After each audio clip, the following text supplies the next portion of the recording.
Greetings, everyone. My name is Poran, and this is a Skyrise Media Society and Guftagu program.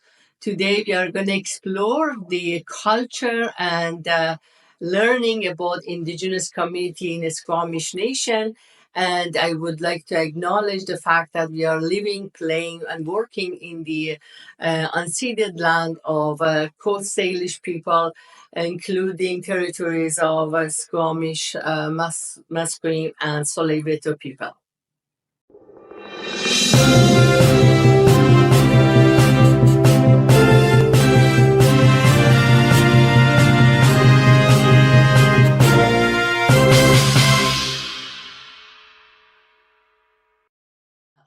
So my guest is here, Jacyntha.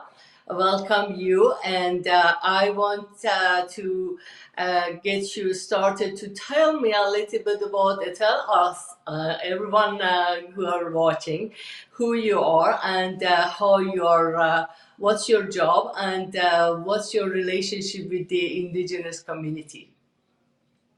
Hi, well, I can start by saying Heichka to you for inviting me, and again to give my own land acknowledgement that I'm very, very grateful to be living and learning constantly here on the unceded territories of the Salish nations, including Squamish, Tsleil-Waututh, and Musqueam. My name's Jacyntha, and I work at the YMCA of Greater Vancouver, just the beautiful big building down on Burrard and Barclay Street. And I'm a community educator. A lot of my work involves working within the Newcomer Services Department. So I work a lot with newcomers, including many, many great friends from Iran and all over the world. But my connection with Indigenous communities in British Columbia comes from a long time ago. My first teaching job ever was in an Indigenous community almost 30 years ago when I was a brand new teacher, just finished university, and I took a job teaching in a very small community in northern British Columbia called Lytton, and that was predominantly Indigenous community. So I had to learn very quickly how to adjust to a new culture within my own country that I had never really been taught about. And I learned a lot about things like residential schools, because these were the people these were my neighbors. These were the parents and grandparents of my students. And they had all experienced residential schools. There had been a residential school in the community that I lived in. And I just had to adopt a completely different way of thinking and looking at the world if I was going to gain the community's respect. And so ever since then, I lived in that community for 4 years. And ever since then, I have been a real ally. I have tried my best to be an advocate when it comes to discussing First Nations or Indigenous experiences and Indigenous rights across what we call Turtle Island or North America. And I still remain very connected to Indigenous communities in Vancouver. And part of my job at the YMCA is to try to be that bridge between newcomers who arrive in Canada, not really perhaps knowing very much about Indigenous history or the history of the real history, the truth of Canada's colonization. And that I try to be that bridge, the bridge between the newcomer community and the Indigenous communities in Vancouver, so that we can all come to a better understanding of each other. I'm really glad that you're talking about this and the bridging the gap, because myself, I'm working with Indigenous communities since 20 years ago, and it's an honor, honestly, learning from their traditional healing processes and culture and rich culture. However, our Iranian community, our Farsi speaking community, they don't know much. I don't want to say not everyone, but kind of, especially newcomers, they need to understand the values of First Nation people, Indigenous community. And I'm glad that you are there doing this good job. So can you tell me what are the regular questions of your students or your people whom you are seeing? What are they asking about Indigenous community?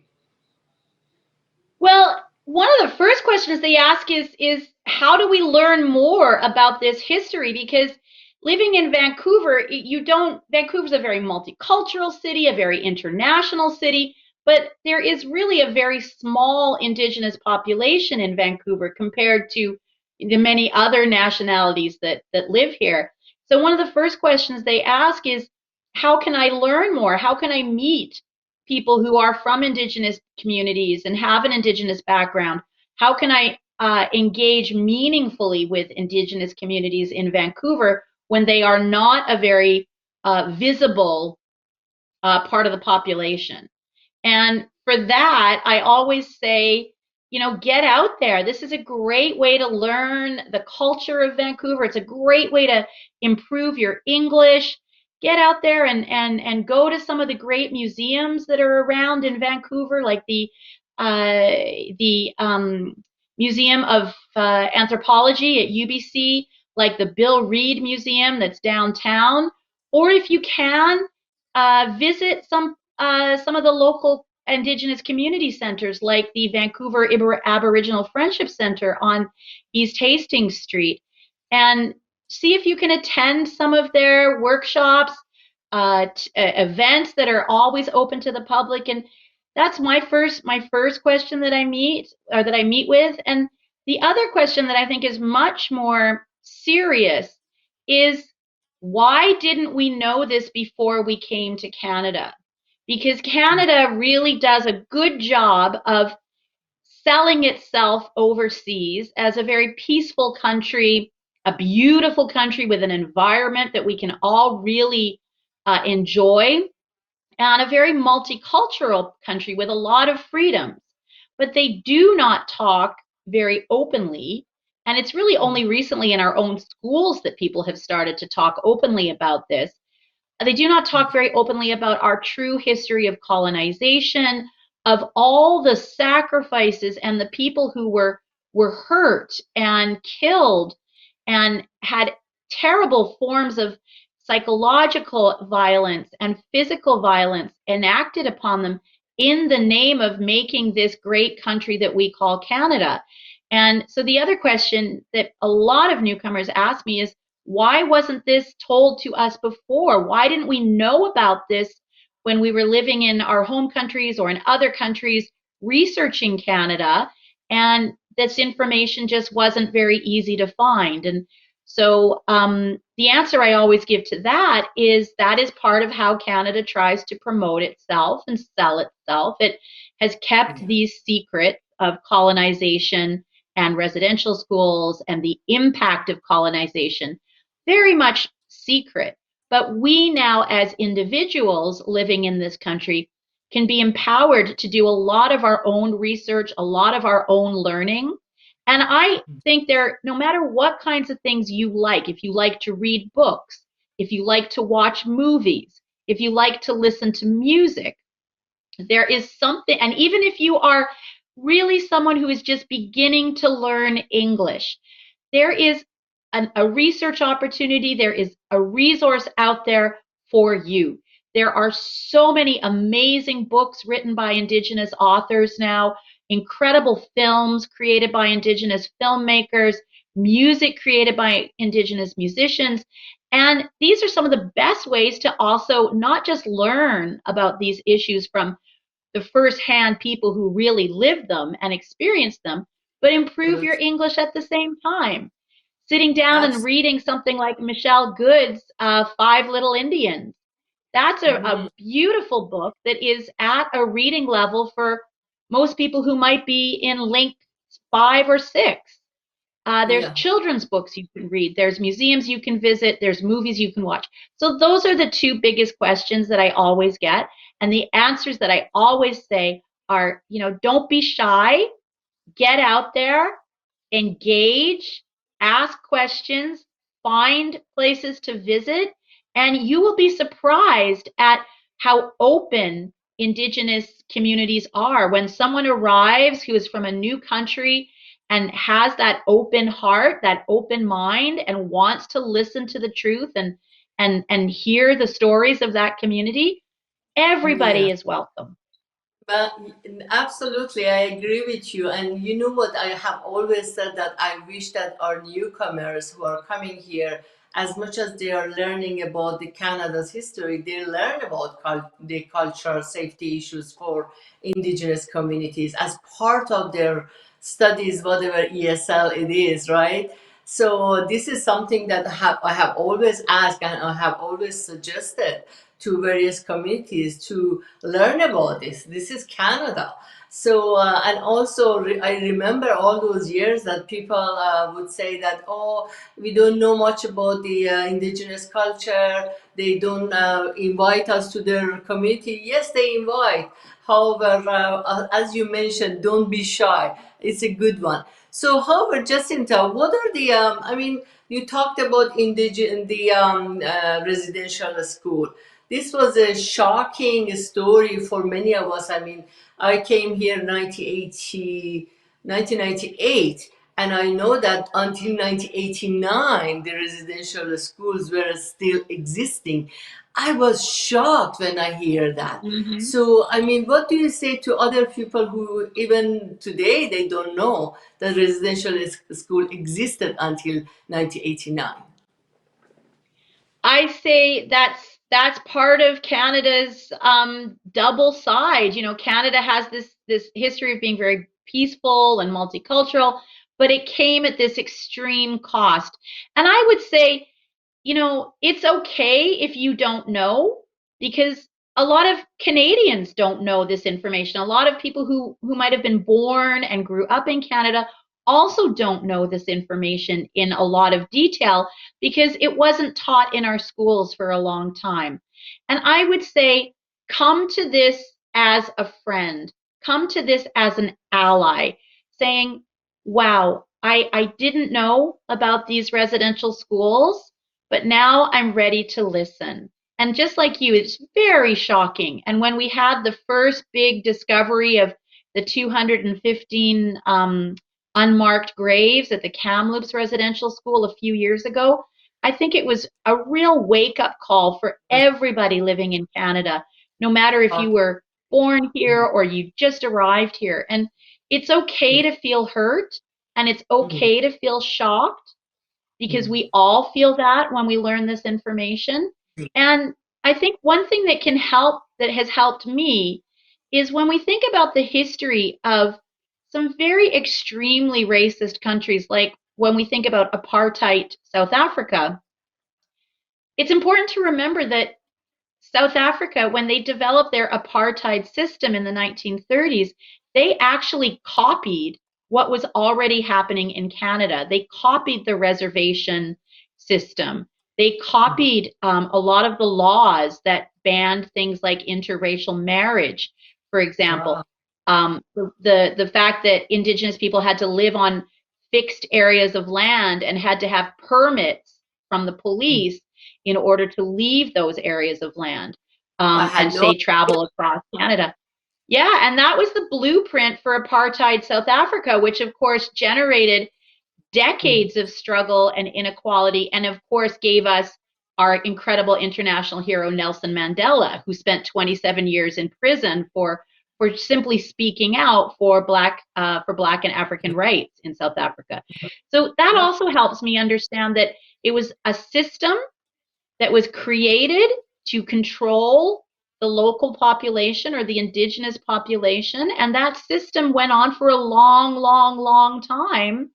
But we are not the system. We are individuals, and we have the power and the capacity to be curious, to be empathetic, and to like I said, to try to heal all of that Abs- hurt that started in Canada. You know, the Indian Act started in the 1880s, and so these things have been going on for, you know, centuries.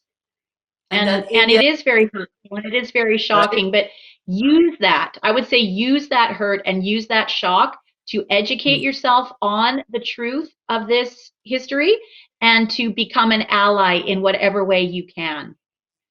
I love the fact that you're talking about being an ally. This is going to be helping everyone. I mean, we need to understand more about one another, diverse communities we have here in Vancouver and where I am, West Vancouver, of course, understanding the civic challenges for people. So, what are you saying about some challenges? If we say challenges or the needs or aspiration, hopes, desires of Indigenous community around you in Vancouver, people who you are seeing?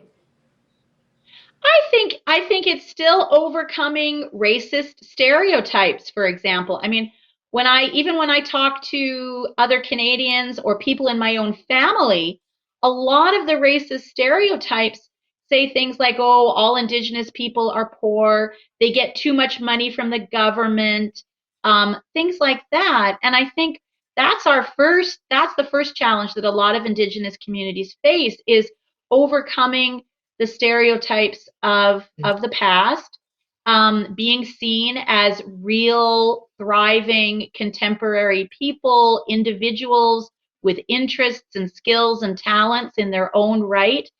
I think another really big challenge is what we call intergenerational trauma, because Yeah. for example, if your grandmother went to a residential school in perhaps the 1950s and experienced abuse and trauma in that school, because we do know that almost all survivors of the residential school system came out of that system deeply damaged, ashamed of being Indigenous. They had lost everything in their culture. They had lost their language. They had lost their connection to the land, to the stories, to the traditions. Many of the children who survived residential school came back to their communities and could no longer communicate with their parents, because Yeah. every time a child entered a residential school, when they spoke their language, they were beaten by the teachers. So they forgot their Indigenous languages and could only speak English.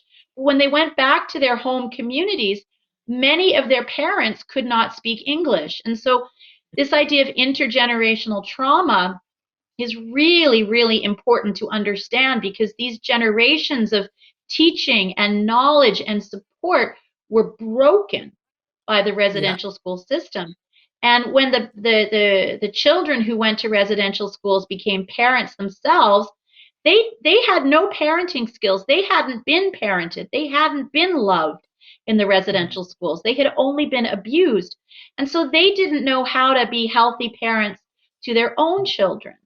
So this is, very much a struggle in many, many Indigenous communities and families, is this struggle with how to heal from intergenerational trauma so that you do Uh, not keep carrying the pain, the shame of the past, and letting that control your current life. The goal is to break that cycle and to find a way to heal from the past and live healthy, full lives where they are equal members, equal participants in all Absolutely. aspects of Canadian society, where they feel that their voice and their vote makes a difference, and they feel that they can succeed in Canada without people judging them, without people thinking it was because of special treatment or special money from the government.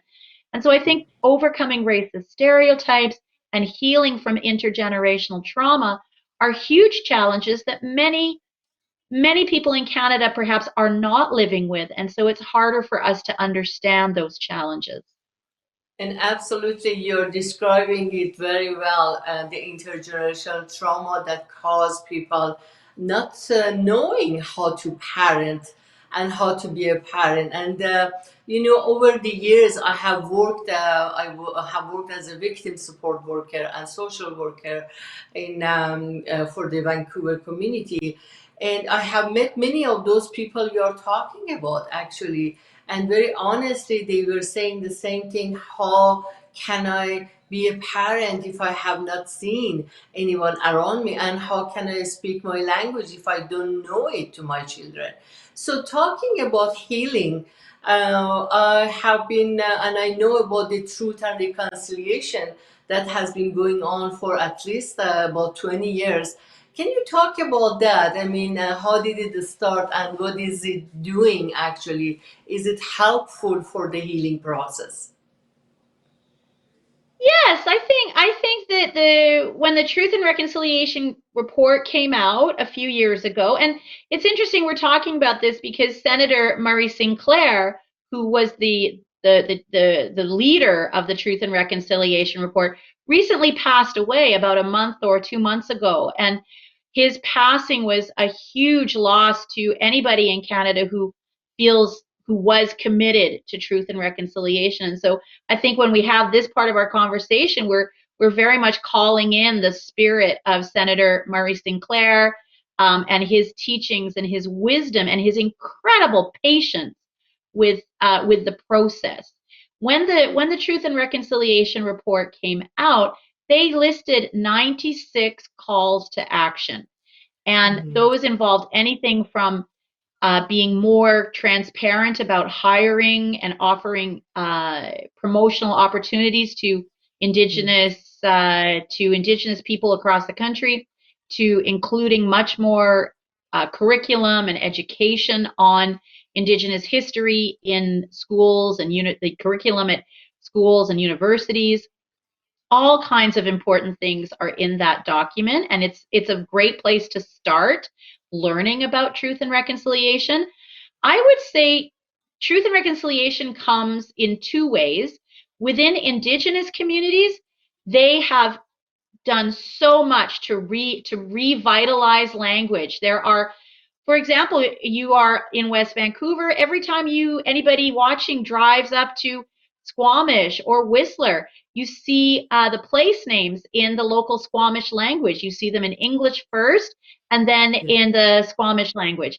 That's an example of healing, is making that making Squamish language front and center, something everybody can acknowledge.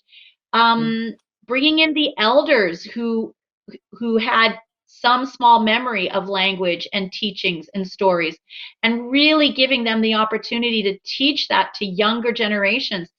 Mhm. Indigenous communities having control of their education. There are now many, many, many Indigenous communities in British Columbia who have their own schools where Mhm. they teach language and teach culture and teach tradition and teach the ceremonies and the values that were almost destroyed. And so Mhm. I would say that is truth and reconciliation within Indigenous communities. They are very much leading this process themselves, and very much creating a younger generation who is empowered and who knows the language and knows the stories. You can even do a year-long degree now in Musqueam language, or a year-long certificate in Musqueam language at UBC.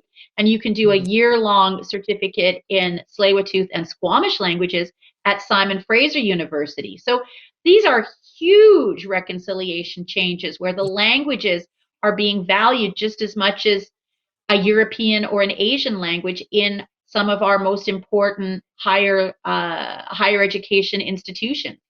And that would never, I grew up in British Columbia, that would never have happened 20 years ago. I can guarantee you that. And then I would So, say reconciliation comes from us, from the people on the other side. And again, mhm. this is us doing our own work. This is us looking at our biases and thinking, why is it that I don't know enough? Why is it that I've never really had a good conversation with someone who's from an Indigenous background? How can I change that? What can I do to, if I'm in my community, if I'm with people who are from my community and they start saying things that might be full of racist stereotypes, how can I intervene in that kind of conversation, and in a kind and a way that is appropriate for my cultural community? But how can I call someone in and say, no, this is the truth. The truth is that residential schools were a Canadian government project and that they were real and that they happened and that the impact is still something we are trying to understand today. How can I say the reason why Indigenous communities are given money from the government is because they were put into areas where there were no other opportunities. They were forced to live on So, land that was very difficult to farm. It's important mm, to remember that many Indigenous communities in northern Canada still have no clean drinking water. They still do not have access to safe, clean drinking water. So yeah, when and so these are all the different ways that truth and reconciliation can happen. We observe it happening in the Indigenous communities, and we honor that for the strength and courage it takes. And then we look mm, inside ourselves and we think, what is it that I don't know that I mm, need to know that's going to yeah. change my perspective on this part of Canadian history? And you know, this is the thing. That's why we are doing this program. And here in Skyrise Media Society, we are offering or developing a lot of programs in Farsi talking about those stereotypes, challenges, etc. Because honestly, I have to say that I have to admit there is a hidden, lots of hidden stereotypes. Talk or judgments, not only in our community, amongst all communities about indigenous people. So we have to learn, we have to keep talking, and that's what honoring the truth and reconciliation. And by the way, I have read that report from Mr. or Sir Sinclair, and when I read that, actually I was teary in my eyes, thinking, I hope one day we could have such a report in my home country about the challenges has been going on for our communities. So, anyways, going back to the truth and reconciliation and culture, you mentioned the language. I came across a study by Masuti and co-workers. This is a research journal, 2023, and they were talking about culture as a source of prevention, culture as a source of healing, culture as a source of change. And I loved it. When I read that, I'm like, that's true. And culture is language, traditions, customs, everything. What do you say about this idea? I would say that is 100% accurate. And the more that we know, and no matter what is our culture, I mean, I could say, okay, I'm French Canadian, I'm a little bit English, I'm a little bit Irish. The Mm, more we know about our own culture, the more we have to support ourselves, the more we have to use when we are feeling weak or scared or when we feel someone is judging us unfairly. And so the more we can dig deep into any culture that resonates with us, the better, because mm, every culture in the world has songs, stories, language, beliefs, philosophies, sayings that can help us.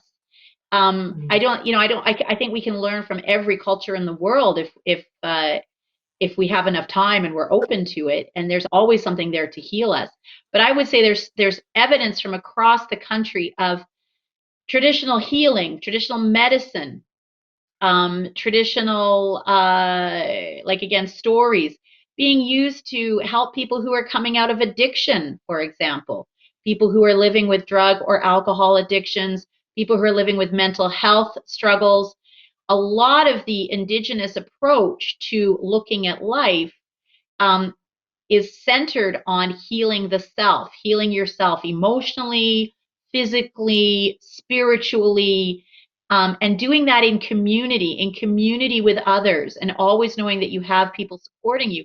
So I think that that approach to healing is something that is benefiting many, many Indigenous families and communities, but it's also an approach that can benefit us as well. Absolutely. Um, the thing that another important factor we were talking about, saying that culture as a social determinant for health. And absolutely, I have seen this for the indigenous community, and that's true for all communities. our health, mental health, physical health, is dependent on knowing about who we are as human beings. So my question is now, what do you know about the culture and traditional or the ceremonies happening in Vancouver? And you mentioned the anthropology museum, etc. But where can people get more information about what is happening? Yeah, I think there's, well, again, people living in West Vancouver have it's a little bit easier because you're a little bit closer to Whistler. And in Whistler is an amazing place that is called the Squamish Lillooet Cultural Center, and that is not a museum. They are calling it a cultural center. It is open every day of the week, and it is a place in Whistler, right, very easy to find, that offers ceremony, that offers tours of the center led by Indigenous members of the Indigenous community there. There's a small forest area where, as part of the tour, you walk through the forest and learn about plants that were traditionally used for different kinds of indigenous medicine. Um, I would say that's a great place to start. There's many books people can read. There's a really famous one that's called Braiding Sweetgrass that is about indigenous traditions and indigenous ceremonies and how they can heal people of all backgrounds. Probably the most famous tradition or the most famous ceremony that that listeners and viewers might want to learn more about and perhaps participate in is the smudge. It's called the smudge ceremony, and that is the idea of burning sage and Yes. using that smoke to clean your eyes so you only see the truth, to clean your ears so you only hear the truth, and to clean your mouth so you only speak the truth and good words to others, and finally to clean your heart so that you can walk in this life with love. Now that is called the smudge ceremony, SMUDGE. And if you ever are in a situation where a smudge ceremony is happening, it is something very, very powerful that is very healing for everybody. And again, I would say a great place to visit is the Squamish Lillooet Cultural Center in Whistler. Museum of Anthropology has special events and talks and things like that throughout the year. Another great museum is the Bill Reid Gallery and Museum, which is just downtown opposite the Vancouver Art Gallery. These are ways you can do your own learning and engaging at your own pace in communities that are very welcoming and supportive for newcomers. Thank you. That's good to know. I hope that our viewers would appreciate those resources and visit them. And you know what about the smudging? Did you know that we Iranian we love smudging? It is in our No, tradition. you see, Oh, yeah, I think so. Sorry, go ahead. honestly, for thousands of years, smudging is a habit people have. And however, what we do, people smudge because to protect themselves from bad eyes. It's a Yeah, belief. like the evil eye. Yeah. Exactly. So that shows, I Like, mean, and that's another step towards reconciliation, right? Is recognizing that in so many of these very ancient cultures, yeah. all our values are the same. Many Yeah. of our And I love. practices are the same. You know, because I have studied anthropology, my background is also kind of a little bit of anthropology, ethnological science, etc. I have studied this and I have noticed there are so many commonalities, unbelievable. The smudging one, and also the connection to nature that First Nation indigenous people have.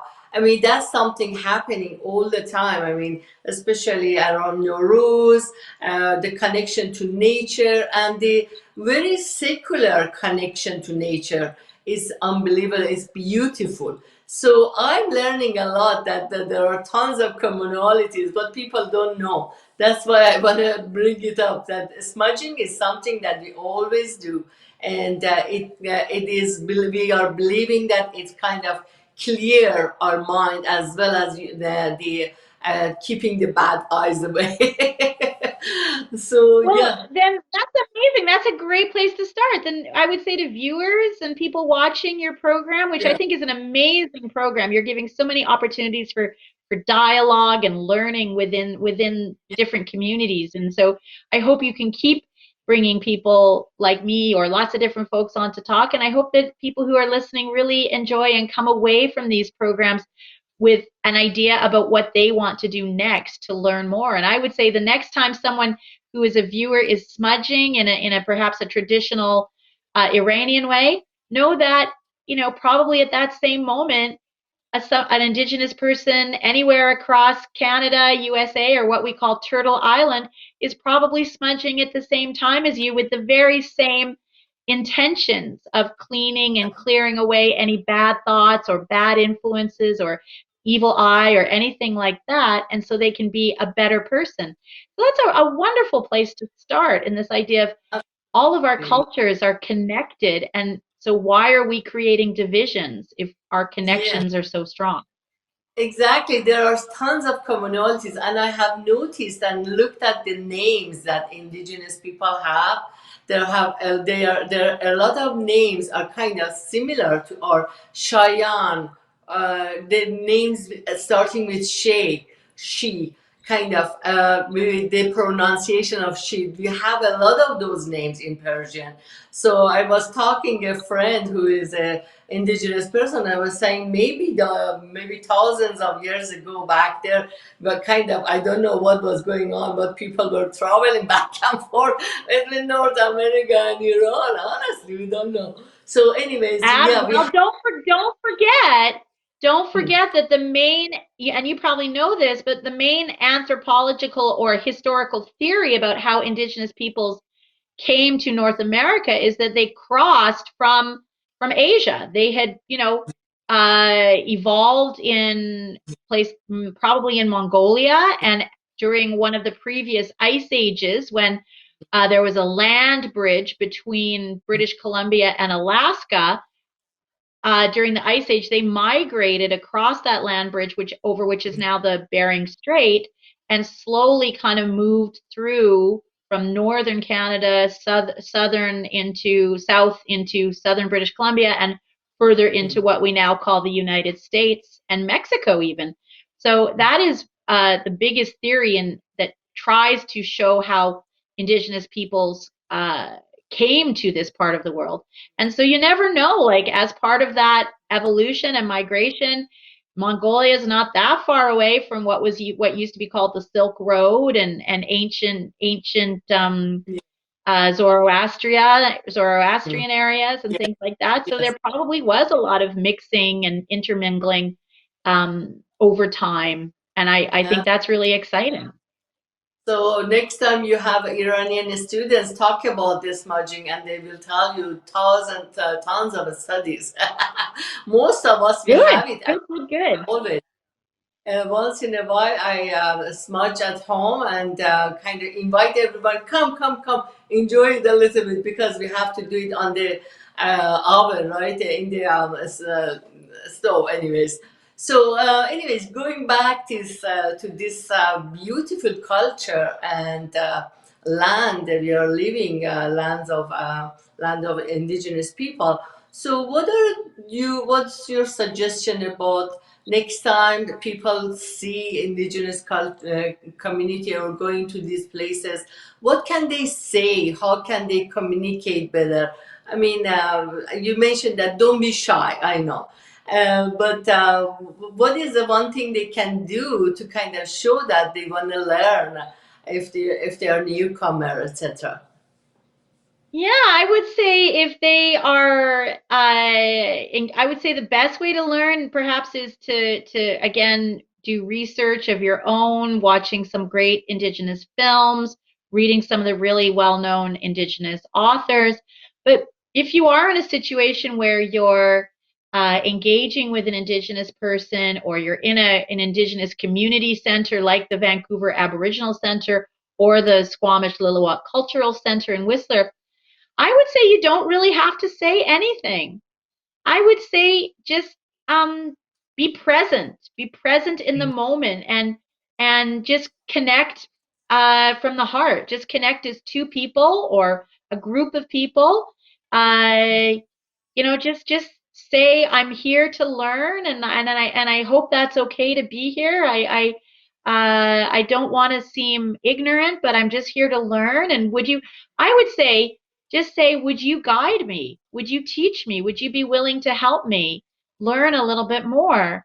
And that will go over very well, because I think that what has happened for a long time in Canada's history is that European people, Caucasian people, academics in the universities have been the experts, and they have sort of been the ones observing and reporting on and studying Indigenous communities, and then coming to their own conclusions, which weren't really the best conclusions to draw, or weren't really accurate interpretations of the Indigenous culture. And so if you just arrive in a place, like at an event, and you just smile and you just say, I'm happy to be here, please help guide me, because I want to learn from you. Yeah. I think that is a perfect way to start. Just be humble. It's a phrase that we use in English that says cultural humility. Cultural humility is that idea of I'm starting from zero, and I'm just going to listen, and I'm going to learn, and I'm not going to try to impose my own preconceived ideas onto what is happening here. I'm just here to listen and learn, and that's called cultural humility. And I think that that can be a great way to open doors. I love the cultural humility concept you mentioned. I was going to bring it up, and that's something to always use whenever we are talking to anyone. I mean, we don't know until we know. That's usually what I say. I don't know anything about others until they tell me.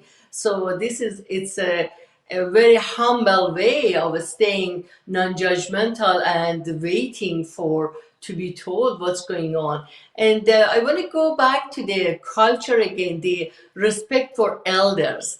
That's something very beautiful for the Indigenous community. I know that the respect for elders are huge, and this is also something that in our at least older Iranian culture. I mean, recent years, the 40 years something, we have had so much traumas. I don't know what's going on now. However, the respect for elders has always been part of our culture. What would you say about that? The respect for elders, listening to them, getting their advice. I would say that is a huge part of Indigenous culture. The elders were always considered to be the teachers. They Mhm. didn't need to have university degrees or PhDs or anything. They were considered to be the ones who could educate younger generations, and they often educated by telling stories, which Mhm. is very different from how I was raised. For example, I was raised in that Western culture that says, don't do this, don't do that, this is what you should be doing, this is right, this is wrong. I think the value that Indigenous communities put on elders is not so much to tell young people what to do. It's about guiding them with stories from the land, stories from the ancestors. And the idea is that in these stories are important lessons or teachings to be Mhm. learned. And the value of the elders are that they can listen. They will listen and listen and listen, and then they will perhaps not say anything, but they will then perhaps a day or two later come back to that person and have a story to share with them, a traditional story, a cultural story. And within that story will be a very important message for that person. So, for example, one of the things that I have witnessed and love is, for example, if there's been a young person in the community who has done something that has hurt the community, maybe a crime, maybe violence in the community, maybe vandalism of a community building. Instead of sending that young person to the police and having that system deal with them, they will have a sentencing circle. They will have the elders sit in a circle with, not around, but with that person who has hurt the community, and they will share with them stories or teachings and saying, look, you have hurt this community, but we also believe that you can change. We believe that you have the power to become a better person and learn from this. And so this idea of the sentencing circle is a hugely important part of Indigenous communities, because it is a huge part of valuing elders is that the elders are not there to judge. The Yeah. elders are not there to decide if this person is good or bad or give them some kind of sentence like our mainstream crime and justice system is, criminal justice system is. A sentencing circle is there to speak, to share, but still very much to offer support and to say, this is how you have hurt our community, but this is how we can help you to change Yeah. and to heal and to find forgiveness in our community as well, because we are always ready to forgive. And so That's it's very the idea of having elders in the community is crucial, really, and really important, because they are there to guide, to nurture, to listen, and because the elders have the wisdom and the life experience to be able to find a story in just the right moment to bring just the right support and help to a person who needs it. I can only imagine what a powerful healing process that would be for that person. You know what, Jacinta? I feel like I can talk to you to end of the day. However, I know this program is limited. I mean, the time is over, and I really appreciate your sharing about Indigenous culture and Indigenous people here. And here I would ask if you want to say something the last minute, and I will wrap up the program after that. I want to teach you all how to say thank you, because again, we've talked about the value of language in a culture that where language was almost destroyed. I want to teach you all how to say thank you in the Squamish language, which is the territory that many of us are residing on here. And it's a very simple one word. It's Heichka. And actually, an elder, a Squamish elder, taught me. She said it's very easy to remember how to say Heichka. You think of it almost as if you are sneezing. Achoo! Oh, Heichka! And she oh, said, if you remember that, it's almost yes. the same as achoo, heichka. Then that's you've already got some language. And then if you want to learn this idea of raising your hands, which is another way of saying thank you, and it's a way of saying I'm raising my hands to you as a sign of great respect. I carry your teaching, I carry your personality, your generosity, your kindness with two hands because it's so important to me. So I don't want to drop it. So I would teach you, just say, practice this idea of raising hands and heichka. And then now you've got some really valuable words in Squamish that have hopefully opened a door for you to feel more comfortable in Indigenous communities and has made you curious to learn more. So I'm going to say heichka to everybody who put together this amazing program, and I hope that I can see you again soon. And I'm going to say Hachka, and thank you very much for being here. And here I'm going to encourage anyone out there who would be able to participate in our program. Skyrise Media Society kind of doing a lot of programs as such. And if you have something valuable to share us, to teach us, please write email to us, Skyrise Media Society at gmail.com. That's our email, or connect with me or connect with any of us. And we would love to have you into our program. And I hope to see you again, Jacinta. Hopefully, we will talk more. Okay? Loved it. Thank you so much, everybody, and I hope that you all go in peace during this holiday season. The same to you. And Hashka to everyone. Thank you very much for being here and viewing our program. Hope to see you soon.